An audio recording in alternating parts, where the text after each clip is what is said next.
Table ronde numéro 2. Alors j'appelle sur scène alors Olivier Tillement, là pour le coup il va nous rejoindre, vous allez pouvoir le voir en vrai. Christelle Isoard Martin, Mathilde Maillard, Oscar Tellez ou Telliez. Désolé si j'ai. Alors, Non, non, c'est allez-y. Giovanni Osorio. Alors désolé, Giovanni Osorio, mais je l'avais en plus. Et Léa Dedola, merci à vous. Je vous laisse, je vous laisse Olivier, la place. vous prendre un micro.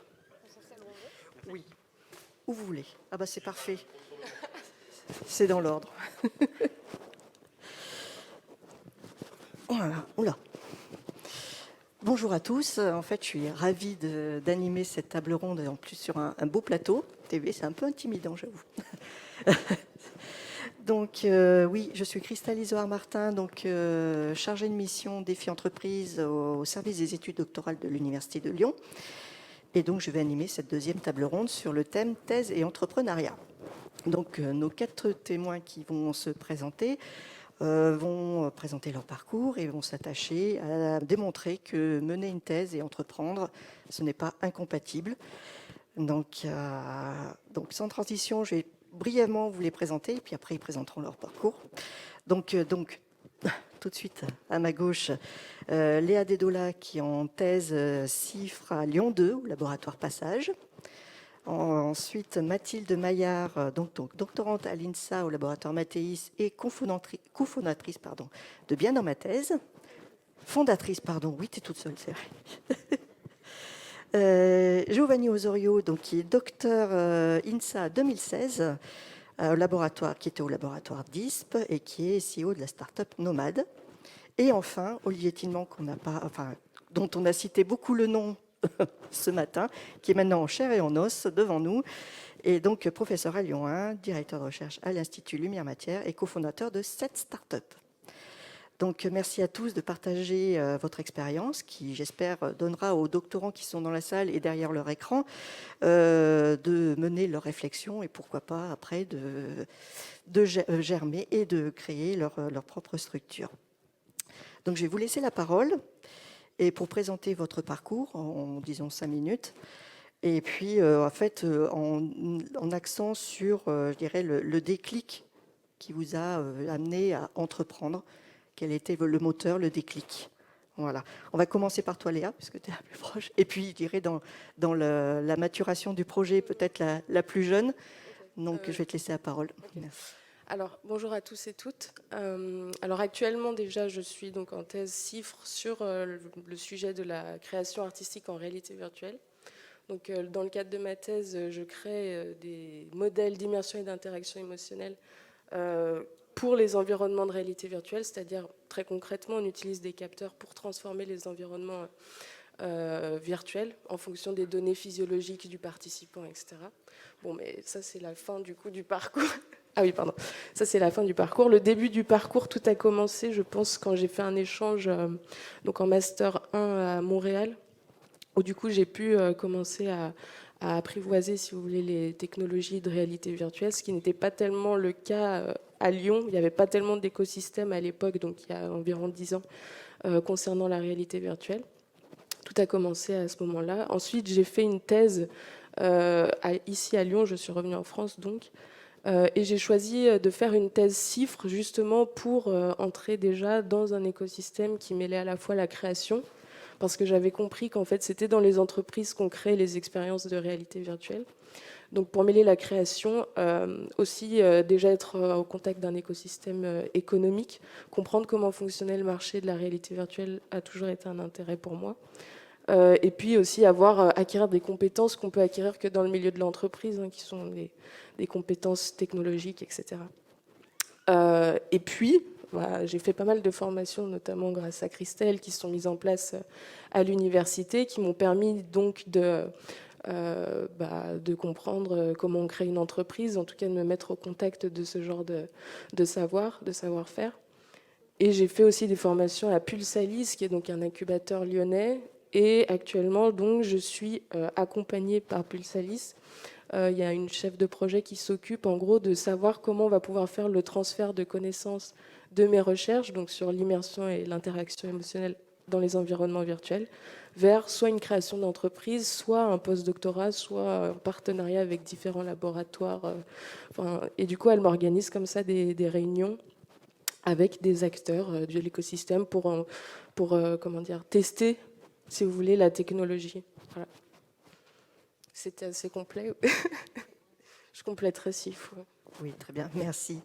Donc, Mathilde, toi, donc du coup, là, qui a plusieurs casquettes de doctorante qui soutient bientôt, printemps prochain, et aussi fondatrice de Bien dans ma thèse. Alors, peut-être que certains le connaissent déjà et te suivent déjà sur les réseaux. J'espère. Voilà.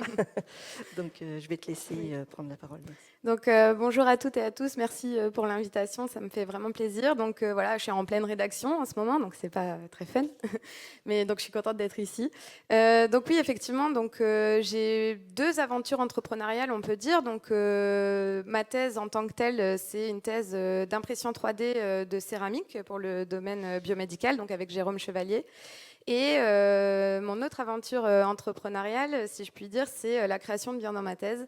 Et donc, en quelques mots, Bien dans ma thèse, qu'est-ce que c'est ? C'est à la base des podcasts où j'allais interviewer des doctorants ou jeunes docteurs pour qu'ils nous racontent un peu leur thèse, comment ça s'est passé, est-ce qu'ils étaient bien dans leur thèse ou pas. Et pourquoi j'ai eu cette idée ? Parce que moi, personnellement, quand j'ai voulu me lancer dans un doctorat, j'ai jamais été la première de ma promo, etc. J'ai jamais eu des résultats excellents. Du coup, on m'a jamais trop parlé du doctorat. Et donc, quand j'ai voulu m'y lancer, en fait, c'est hyper compliqué. Il y a très peu d'informations. Il y a tellement de financements différents, tellement de doctorats différents. Et donc, je trouvais ça dommage qu'il n'y avait pas assez de retours d'expérience sur le doctorat. Et voilà, c'est comme ça que j'ai eu l'idée. Et puis, je me suis lancée juste avant le confinement. Donc, avec le confinement, ça a un peu explosé. Donc, c'est une belle aventure où je fais plus de choses maintenant, puisque là, par exemple, je suis en partenariat avec la BPI pour un peu promouvoir l'entrepreneuriat au sein des jeunes docteurs, jeunes doctorants aussi. Et donc ma deuxième aventure entrepreneuriale, c'est que voilà, j'aime bien ça, créer des choses. Et donc c'est vrai que très vite, avec mes directeurs de thèse, j'ai discuté de la possibilité de valoriser mes travaux de thèse. Et c'est pour ça que je me suis rapprochée de Pulsalis et qu'ils m'ont accompagnée, que j'ai fait partie du programme Jeunes chercheurs avec Olivier Tilman comme parrain de l'édition. Et donc, on a eu accès à plein de choses, mais ça, on en parlera après. Donc, voilà, succinctement. Merci. Donc, passons, on monte en maturité de projet. Donc Giovanni, donc toi, tu es docteur maintenant à l'INSA depuis 2016. Et donc, tu as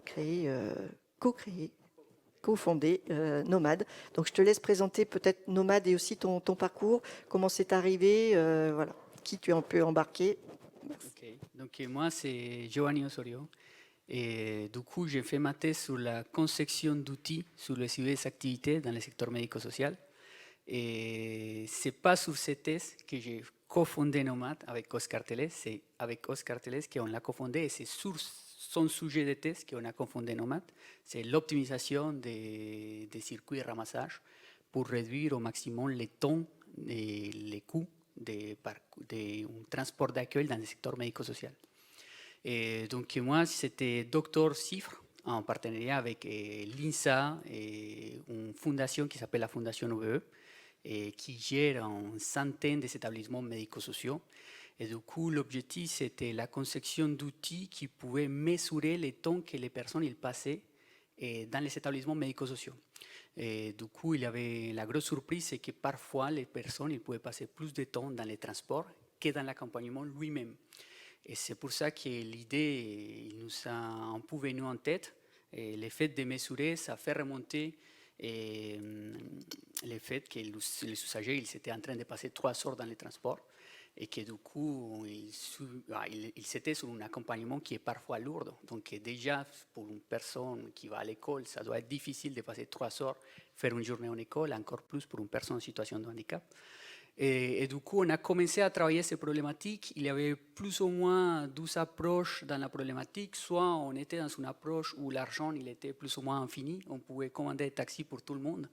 et récupérer les personnes les matins. Soit on était sur une approche un peu temps illimité, on pouvait utiliser 2 grosses voitures et ramener les personnes dans les établissements, mais ils passaient beaucoup de temps dans les transports. Donc l'idée de Nomad, c'était proposer un peu la jauge dans les milieux, comment on pouvait éventuellement minimiser au maximum le temps que les personnes ils passent dans les transports sans faire exploser les budgets des établissements, parce que c'était quand même le deuxième poste de dépenses le plus important pour les établissements médico-sociaux.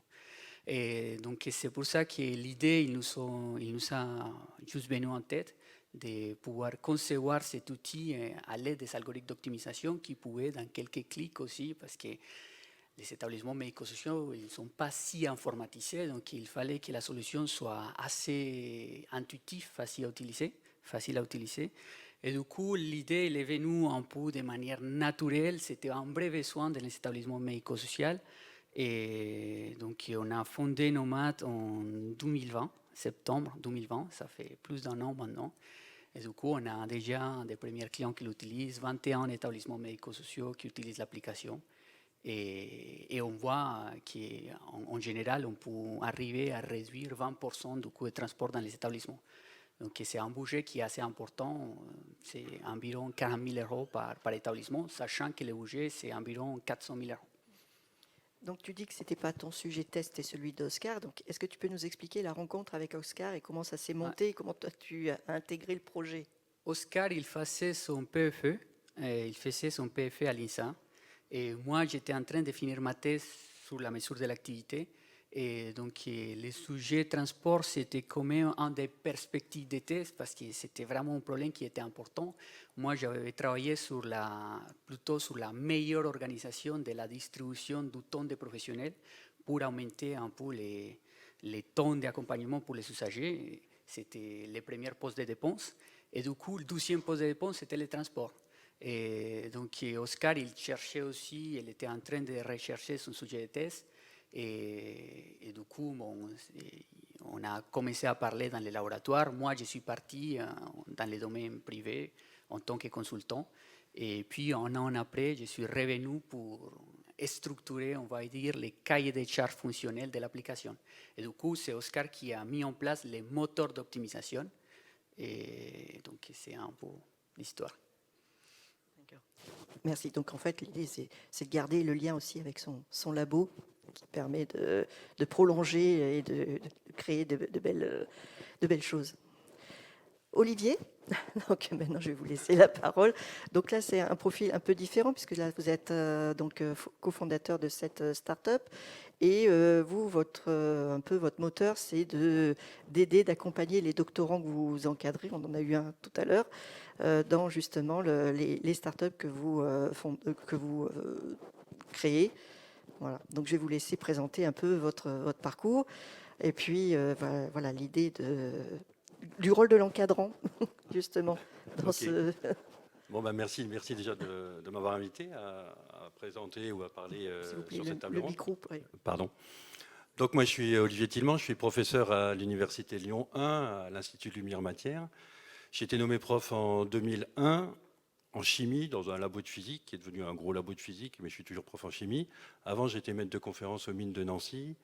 Et avant, j'avais fait l'ENS de la rue d'Ulm, où, en fait, pendant que j'étais étudiant, on avait créé une première boîte de consultants avec trois camarades de consultants en chimie. J'avais continué un petit peu aussi quand j'étais maître de conf à Nancy.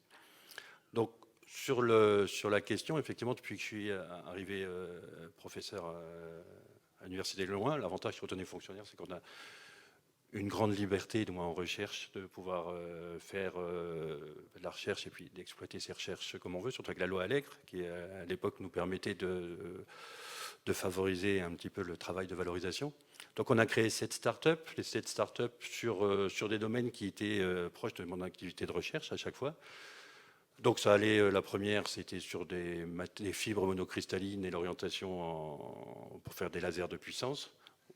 Une deuxième pour utiliser ces fibres pour faire des détecteurs de radioactivité, où on vient d'avoir un gros contrat notamment pour la détection des nouveaux minerais et nouvelles pastilles, ou bien la diffusion de radionucléides sur le laboratoire souterrain de l'Andra pour le stockage des déchets nucléaires.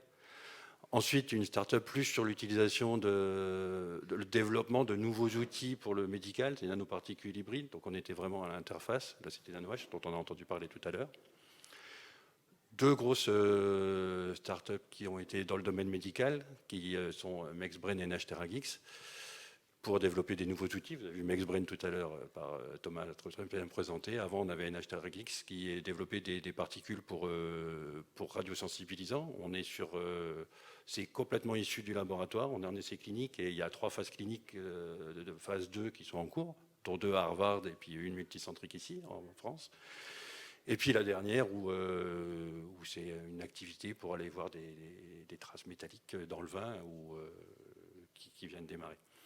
En gros, sur les 7 startups, il y a 4 anciens doctorants qui sont à la tête de ces startups. Donc c'est un peu la question. Et sur la dernière, c'est un master. C'est pas un doctorant, mais c'est un master. Et bon, il va faire aussi bien que les doctorants, même peut-être mieux, j'espère. Voilà. Donc c'est la question. Est-ce que c'est le moteur de recherche? C'était ça la question. Je ne sais pas si c'est le moteur de recherche, mais c'est très intéressant de pouvoir discuter avec les doctorants qui sont intéressés. Hein. On a entendu tout à l'heure, il ne faut pas forcer quelqu'un s'il n'a pas envie. C'est une des premières questions. Quand quelqu'un postule sur un sujet de thèse ou veut postuler au laboratoire, c'est ce qu'il veut faire après. Et est-ce qu'il veut plutôt faire de la recherche publique, plutôt aller dans l'industrie ou start-up, sans préciser, ou entre les deux. Et en fonction de ça, on ajuste le sujet et on regarde si ça correspond au sujet qu'on peut lui proposer. Parce qu'effectivement, sur les dossiers, on a entendu tout à l'heure sur une question, sur les dossiers, ce n'est pas toujours la même chose de présentation et il faut aller creuser un petit peu plus si on veut aller faire une carrière académique, certains points.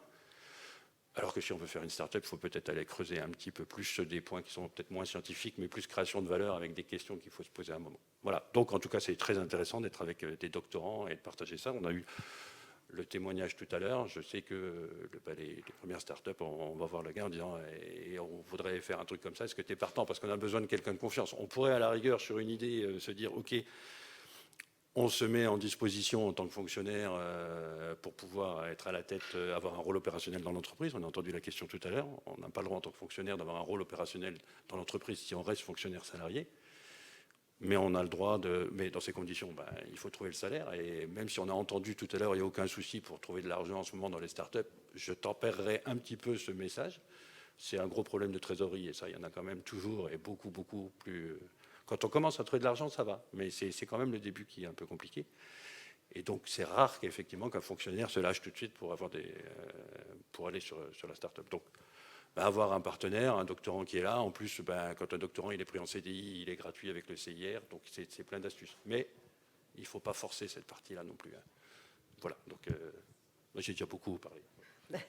Très bien. Donc là, vous dites, oui, qu'il y a 4 doctorants qui sont à la tête, mais aussi, vous pouvez, via ces startups, avoir des thèses CIFRE. Oui, effectivement, il y a 4 doctorants qui sont à la thèse, et je crois que je vais peut-être dire une bêtise, mais dans celle que Thomas a présentée tout à l'heure, il doit y avoir 4 thèses CIFRE en cours. Sur NHTerraGeeks, il doit y en avoir 3 ou 4. Sur G-Links, il doit y en avoir une. Donc, en moyenne, on a bien eu une vingtaine de thèses CIFRE sur toutes ces startups qui ont été financées. Merci pour ce premier témoignage, au moins sur les parcours. Je voulais revenir justement par rapport à vos parcours sur les dispositifs ou les accompagnements dont vous avez bénéficié, que ce soit au niveau formation, au niveau accompagnement. Voilà. Donc là, après, je vais repartir avec toi, Léa. Du coup, le premier accompagnement dont j'ai bénéficié, c'est certainement la thèse CIFRE en soi, qui est en fait un contrat tripartite entre une entreprise, moi-même, et un laboratoire de recherche. Du coup, en gros, le ministère de la Recherche et du Développement va donner une subvention à l'entreprise pour qu'elle embauche un doctorant. Donc ça, c'est le premier cadre, je pense, de formation qui m'a beaucoup aidé, du coup, et qui a beaucoup, en plus, cadré mes savoir-faire par la suite. Après, pour le reste, c'est certainement passé par, c'est ce que je disais tout à l'heure, toutes les formations auxquelles on a accès via l'université, donc qui sont diligentées soit par Christelle, soit par Véronique Prudhomme aussi, qui aide beaucoup dans ce sens-là. C'est ça, à Lyon 2, ouais. Et du coup, j'en ai fait énormément. Énormément, c'est pas non plus énorme, j'ai dû en faire 3. J'ai fait l'Académie de l'innovation, donc avec toi, Christelle. Ensuite, j'ai fait des formations qui sont plus des formations, des discussions individuelles. Je crois que c'était avec, j'ai oublié son nom. Ruben Lopez. Ruben Lopez, c'est ça. Donc, qui sont plus du conseil dans la création d'entreprises, dans l'idéation aussi du projet. Et ensuite, j'ai fait début septembre une autre formation qui s'appelle Starter, qui est donc une formation en non-mixité qui dure, je crois, dans mon souvenir, c'est 3 jours, si je dis pas de bêtises. Oui, c'est ça. Ouais, c'est ça. Super. Merci Benoît. Et c'était super. Du coup, on était une dizaine de femmes confrontées à des problématiques de l'entrepreneuriat, mais féminin. Et franchement, une formation excellente que j'ai très bien vécue. Je pense mes camarades aussi. Voilà. Est-ce qu'il faut que j'explicite davantage? Tu as des questions? Non, c'est bon, merci. Après, s'il y a des questions dans la salle, on pourra les prendre à la suite. Donc, Mathilde? Oui, alors je vais un peu copier moi aussi. Mes grosses vraiment formations, ça a été celle sur les catalogues des universités. J'ai regardé hier, je suis en formation non scientifique, j'ai dépassé les 168 heures, donc j'en ai fait beaucoup. Mais en fait, voilà, vraiment, je cherchais tout ce qui était en rapport de loin ou de près avec l'entrepreneuriat. Il y a eu des formations aussi proposées par Pulsalis avec Benoît sur la propriété intellectuelle, la valorisation, etc. Donc j'ai tout fait. Et aussi, j'ai pu bénéficier d'une mobilité à l'Imperial College London au semestre dernier. Et là aussi, ils ont énormément de formations, beaucoup plus que nous d'ailleurs, sur le bien-être des étudiants aussi, beaucoup, et sur l'entrepreneuriat. Et du coup, j'ai fait vraiment beaucoup de choses là-bas. Ensuite, j'ai beaucoup bénéficié, moi, des sociétés savantes dans le domaine de la céramique. Parce que on a la chance d'avoir une association européenne de jeunes céramistes qui est très très très très active, et souvent ils font des webinaires très intéressants où ils mêlent l'industrie et le public. Et cette communauté, c'est vrai qu'ils font vraiment beaucoup de conférences, beaucoup d'événements super bien pour les jeunes, donc enfin pour les jeunes chercheurs, les doctorants. Et dernièrement aussi, j'ai intégré depuis 1 an et demi ou 2 ans même une société qui s'appelle Women in 3D Printing. Et donc, c'est plein de femmes qui travaillent dans l'industrie, dans le public, dans tous les domaines, travaillant sur l'impression 3D, qui se regroupent chaque mois. Et c'est là aussi où j'ai appris beaucoup de choses parce que on discute entre nous et des problématiques des entreprises, etc., des créations. Et j'ai beaucoup appris là aussi. Et ça permet de faire un réseau aussi. Oui. Merci Mathilde. Donc, Giovanni, toi? Déjà, exactement pareil, la thèse CIFRE, c'est l'accompagnement principal. Et ça permet aussi de rapprocher ces problèmes scientifiques qui sont un peu abstraits du côté humain et l'application directe sur les résultats de recherche. Et ça, c'est extrêmement précieux. Et puis, deuxième chose, c'est... Après, je suis parti du monde de la recherche. Et du coup, j'ai travaillé pendant 12 ans en tant que consultant, mais j'ai gardé tous ces liens avec les laboratoires. Donc, ça m'a permis de revenir ensuite pour travailler sur le projet. Et donc, après, c'est l'accompagnement Pulsalis et sur la partie SATT. Et c'est presque fondamental pour faire ces liens entre la recherche et la création d'entreprises. Donc, il y a pas mal de formations qu'on a pu se bénéficier à travers Pulsalis. Et mène un accompagnement et un financement pour intégrer H7 à Confluence. Donc, on est vraiment rentré sur les réseaux start-up lyonnais et il y a pas mal de partenariats. Et finalement, un accompagnement qui était plutôt national, c'était l'Agence numérique santé qui nous accompagne aujourd'hui dans le cadre d'un programme national qui s'appelle Structure 3.0, à cette transformation scientifique et des résultats sur une transformation plus UX, UI de l'application. Parce que c'est vrai qu'aujourd'hui, pour moi notamment, j'avais vraiment un problème. C'est un problème d'ICTEX, c'est qu'on a un outil qui fonctionne bien, qu'on peut le gérer parce que c'est nous qui avons conçu l'outil. Par contre, il y a des utilisateurs derrière qui... Il faut déchiffrer sa manière de penser, la manière de présenter l'information, les designs de l'application, le rendre plus fonctionnel. Ouais, et du coup, il faut vraiment investir sur ces changements de scientifiques à UX, UI, Et parce qu'un chercheur, il ne sait pas faire des interfaces. Ce n'est pas un chercheur qui va créer les jolies interfaces de Waze ou de Google Maps. Il faut être accompagné pour faire cette transition entre la science et l'utilisateur. Et trouver les bons profils pour vous aider à ça. Ouais. Très bien. Olivier, est-ce que vous voulez témoigner sur un accompagnement? Oui, sur les accompagnements, on peut Oui. témoigner. Alors, quand on crée une start-up, il y a deux types d'accompagnement. Il y a l'accompagnement, on va dire financier déjà. Il y a l'accompagnement côté créateur, côté privé, et il y a l'accompagnement côté laboratoire qui va faire le transfert.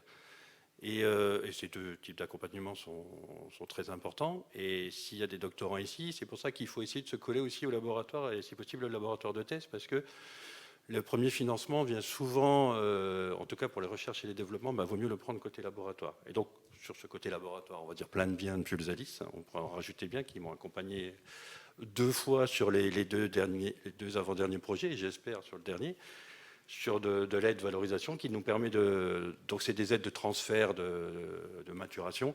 Je ne sais plus exactement le même nom. Donc sur cette partie, ça nous permet de créer des savoir-faire, de créer de la propriété industrielle et de la transférer après sous forme de contrat de licence à la start-up et sous forme de royalties, de cash d'entrée et qui sont souvent convertis en actions quand on commence à faire des levées de fonds. Donc ça, c'est important. Les autres accompagnements, au début, sur les 3 premières, là, il y avait Crealis, c'est un incubateur qui a été un peu réintégré dans Pulsalis et qui nous avait bien aidé pour donner un petit peu des notions, former ça, puis avoir le concours de la BPI de l'époque. Sur les 3 derniers, on n'a pas eu le concours de la BPI qui s'était un peu, qui était différent et qui était plus trop adapté. On n'avait pas été sélectionné. Et on a aussi des accompagnements. Alors une fois qu'on est créé, les accompagnements par la BPI sur des aides type tech et jusqu'à la première levée de fonds où il y a quelque chose qui est génial, c'est les obligations convertibles de la BPI qui donne 2 fois en obligation ce qu'on arrive à lever sur des investisseurs qui ne sont pas tout à fait la famille, c'est des investisseurs pseudo-professionnels. Donc ça, c'est une super aide directement dans le capital. Et on a été, je crois, les premières... la première start-up où les obligations convertibles ont été converties en actions. Donc voilà, c'est ces 3 types d'accompagnement. Je dirais au niveau en aide directement en capital quand on crée la boîte, et il faut aller assez vite, au niveau Pulsalis, et puis après avec la BPI. Merci.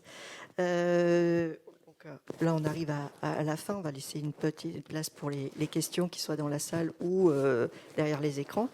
Donc là, moi, je pourrais les capter sur mon téléphone. Une dernière petite intervention sur, je dirais, quelle pourrait être pour les doctorants qui, je dirais, souhaitent ou ont envie de se tester aussi ou de tester leur idée, quels pourraient être, je dirais, les traits de caractère ou qu'est-ce qui pourrait, je dirais, qu'est-ce que vous pourriez dire pour les motiver à passer le pas, à franchir? Pour les motiver, des traits de caractère. Non, je veux dire, je veux dire, quel serait, selon vous, voilà, pour les motiver à s'engager? Ils ont rien à perdre à tester en fait leurs idées et tout à gagner, je pense, puisqu'en fait ça va permettre de leur donner accès à énormément de choses, et notamment une façon de pouvoir appliquer en fait. Enfin, moi je viens des SHS, donc c'est des sciences humaines. Donc, dans mon cas, dans le cas de mes camarades qui sont des SHS, quand on fait de la recherche, c'est extrêmement théorique. Et aussi, l'intérêt de faire du CIFRE ou de se diriger vers l'entrepreneuriat, c'est d'abord une fonction d'application en fait, de nos théories, de pouvoir aussi concevoir des produits qui sont liés à nos recherches. Donc, voilà, rien à perdre. Merci. D'autres conseils? Ça a déjà été dit, mais moi je dirais déjà faut en avoir envie, parce que c'est pas parce qu'on en parle beaucoup là, la deep tech on en entend beaucoup parler, qu'il faut absolument le faire. C'est juste que c'est un autre métier, c'est une autre façon de voir les choses et ça dépend de nous, nos besoins, nos envies. Mais si on en a envie, alors oui, il faut pas hésiter. Surtout, moi mon conseil numéro 1, c'est de se rapprocher de nos directeurs de thèse s'ils sont ouverts à ça, bien sûr, parce que c'est pas toujours le cas, mais s'ils le sont, il ne faut pas hésiter très vite de leur en parler. Merci. Ce que j'ai à dire par rapport à ça, c'est... Bon, ça vaut le coup. ça vaut vraiment le coup. Moi, j'ai travaillé en entreprise, j'étais docteur, maintenant dans l'entrepreneuriat. Et bon, je pense que je suis vraiment dans les meilleures époques entre ces trois-là. Et bon, on est en train de travailler sur quelque chose qui t'appartient, c'est une start-up, elle t'appartient, tu as un pourcentage.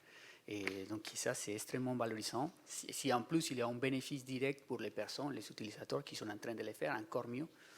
Et pour les startups, il y a toujours la question cliché de comment on se motive et toujours la réponse cliché de dire bon, il faut essayer, il faut être résilient, il faut...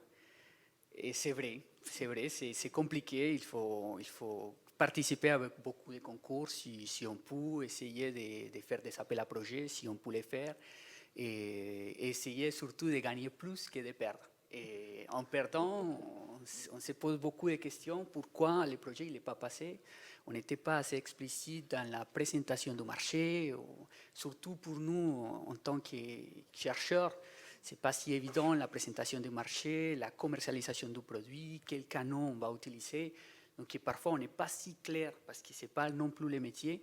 Et donc, c'est dans les concours et en essayant qu'on gagne des concours, on perd des concours. Et on peut y arriver, quoi. Et on améliore son discours. Ouais. Aussi. Effectivement, il faut le sentir, il faut avoir envie, quoi. Et il faut savoir pourquoi on veut y aller. On n'a rien à perdre, c'est un choix, quoi. C'est-à-dire si on va dans cette partie-là, la carrière académique, postuler sur des postes de chercheurs académiques, c'est plus dur. D'accord, je ne dis pas que c'est impossible, mais c'est quand même plus dur. Donc c'est un choix entre les deux. Et après, effectivement, là on n'a pas grand-chose à perdre, et c'est toujours une expérience et ça vaut le coup, quoi. Et après, avoir envie que ça marche et de se battre, quoi. Voilà. De toute manière, on acquiert des compétences Oui, qui sont valorisables après, dans d'autres conditions. Voilà. Après, on acquiert aussi une qualité de vie, c'est-à-dire qu'on n'a pas de patron dessus. Puis après, on voit qu'il y a pire que les patrons, il y a les boards, quoi. Merci. Donc là, il y a des questions dans la salle, n'hésitez pas. Ou par... il y en a une. Bonjour, vous m'entendez? Non, pas bien. Pas bien. Non, mais non, c'est bon. C'est bon. Le micro, Bon, test, c'est bon? c'est bon. Super.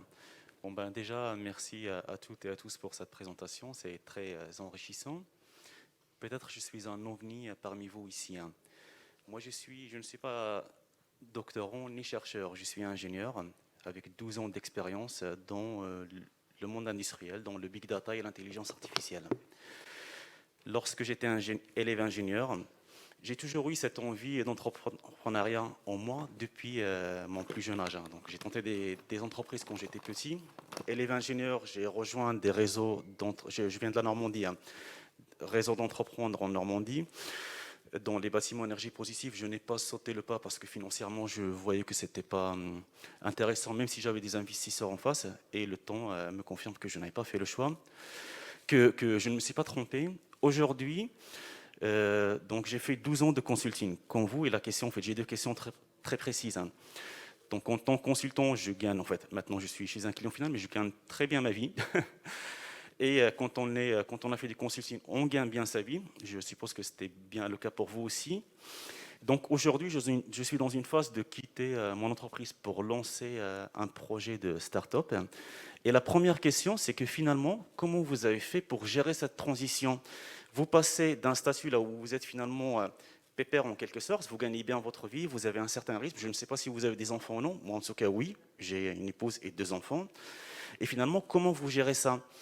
Voilà. La deuxième question, elle est plutôt pour vous. Merci pour votre intervention, elle est très inspirante, pour moi en tout cas. Dans ce que je souhaiterais faire, je souhaiterais créer une start-up dans l'intelligence artificielle, un domaine très précis. J'ai rencontré pas mal d'entreprises pendant ma carrière et récemment, j'ai fait le tour des entreprises, que ce soit au congrès Big Data, que ce soit à l'étranger, etc. Donc je sais qu'il y a un marché. Et ce que vous avez dit sur le fait de recruter des chercheurs en chiffres, ça me paraît en tout cas une bonne idée pour moi. Maintenant, à quel moment ça se fait et comment ça se fait? Voilà, merci. Alors peut-être là. Alors on va commencer par la dernière question du coup. Ouais, juste, Voilà. en fait, moi, je suis resté pépère un peu parce que je suis resté fonctionnaire. Et j'étais consultant quand j'étais étudiant et maître de conf. Et quand je suis arrivé prof, je n'ai plus été consultant. Je suis plus parti pour la création de start-up. Et là, il y a eu une petite diminution de salaire. Et les enfants arrivaient aussi. Donc, c'était un peu plus dur. Donc, et après, c'est remonté derrière. Donc, c'était juste sur la partie pépère. Donc, je suis resté fonctionnaire. Et c'est pour ça aussi qu'il y a eu des doctorants qui sont impliqués dans la direction des startups qui ont été créées. C'est-à-dire pour que je puisse rester. Mais je les ai accompagnés côté labo à chaque fois. Après, les doctorants CIF ou les recrutements qu'il peut y avoir, c'est dès que vous avez du travail à leur faire faire et un sujet qui peut être appliqué et un labo dans lequel vous avez suffisamment confiance pour les mettre. Parce qu'il faut au moins un directeur qui puisse vous accompagner, un directeur de thèse qui puisse vous accompagner dessus. Ça donne une bonne aide. Un CIF, c'est 50 000 € en gros, hein, plus l'accompagnement labo. Alors ça dépend de quel labo vous pouvez partir, mais à l'université, ils sont ouverts. D'accord. Et ce qui est encore mieux, si vous avez recruté, il vaut mieux recruter déjà une personne qui est déjà docteur, vous la recrutez en CDI tout de suite, et là, avec le CIR, cette personne vous est remboursée par le crédit impôt recherche les 2 premières années de son travail. Ah bah super, merci. Voilà, ça c'est le mieux. Après, il faut les trouver, hein, parce que c'était pour favoriser l'emploi des jeunes docteurs que ça a été proposé. Pour l'instant, ça existe encore. Bon, je ne sais pas mais c'est super, ça c'est bien. Bon bah très bien, merci beaucoup.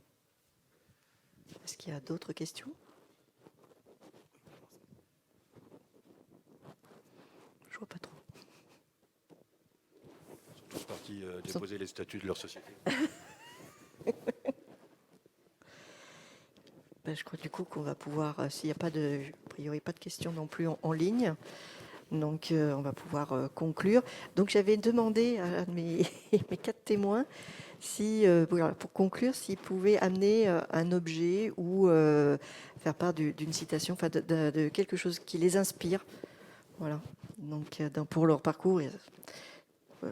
Alors Léa, bien sûr, Ouais. avec concurrence. Du coup, j'ai pas amené d'objet, mais je pensais dire que l'objet qui pourrait me représenter, en tout cas ces 8-10 dernières années, ce serait forcément un casque de réalité virtuelle, vu que c'est celui qui me suit, en tout cas pour mes recherches, pour mes activités entrepreneuriales, etc. Donc voilà, pour ma Merci. part. Moi, du coup, il est dans mon sac, je ne l'ai pas pris, mais donc moi, c'est mon micro de podcast, mon micro avec lequel j'enregistre les podcasts vient dans ma thèse, parce que c'est là que tout a commencé pour moi. C'était aussi une période vraiment difficile, parce que c'était pendant le début de la pandémie. J'étais en 2e année de doctorat, c'est le moment où on fait toutes les manips, où on a toutes les idées, et ça m'a vraiment stoppé net, et c'est bien dans ma thèse, c'est un peu ce qui m'a aidé à tenir le coup. Et c'est à partir de là que tout a commencé, que ça m'a redonné un peu confiance en moi. Et donc, ce serait ça mon objet. L'objet fétiche. Oui. Alors, Moi, je n'ai pas d'objet. J'ai pas d'objet, mais bon, en fait, je suis dans le secteur médico-social. Donc, pour chercher l'inspiration, il ne faut pas trop chercher non plus. L'inspiration, il est toujours là, quoi. On travaille pour des personnes. L'impact, il est direct pour les personnes. Donc, on est toujours inspiré pour les histoires et du secteur. Donc, c'est ça qui est à chaque fois la solution, la réduction des coûts, la réduction des temps que les personnes ils passent. Et voir qu'une personne qui avant passait 3 heures, qui était juste une question d'organisation, maintenant il passe 1 heure par exemple. Bon, c'est encore énorme, mais on a quand même réduit beaucoup le temps de trajet. C'est inspirant. Son cadre de vie. Ouais. Voilà, merci. Donc c'est, enfin voilà, on ne peut pas emmener tout le monde, donc voilà, c'est des personnes. Olivier? Moi, c'était une citation de Raoul Follereau. Toute idée qui n'est pas immédiatement exploitée est une chimère. J'aime beaucoup. Très bien. Bon, on va conclure là-dessus. Je remercie les 4 témoins et puis bon, j'espère que ça vous a inspiré, donné envie. Voilà. Et puis n'hésitez pas à nous rencontrer, que ce soit au service des études doctorales, chez Pulsalis aussi, si vous avez des idées, des envies. On est à votre disposition pour vous accompagner, vous orienter. Je vous remercie.